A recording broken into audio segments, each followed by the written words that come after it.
চিনার পার্কে আসল কেন্দ্রীয় বাহিনীর নকল আয়কর অভিযানের ঘটনায় ধৃত ইন্সপেক্টর পদমর্যাদার অফিসার সহ 5 সিআইএসএফ জওয়ান সাসপেন্ড। পাশাপাশি অফিসার সহ 5 সিআইএসএফ জওয়ানের বিরুদ্ধে শুরু হয়েছে বিভাগীয় তদন্ত।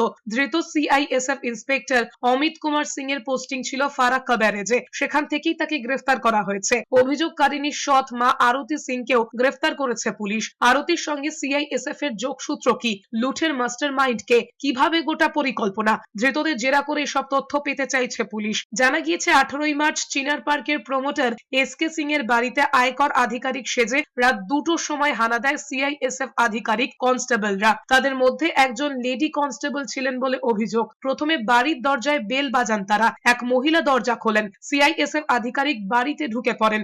অভিযোগ, এরপর প্রত্যেকের মোবাইল কেড়ে নেওয়া হয়। এরপর যথেচ্ছভাবে লুটপাট চলে বলে অভিযোগ।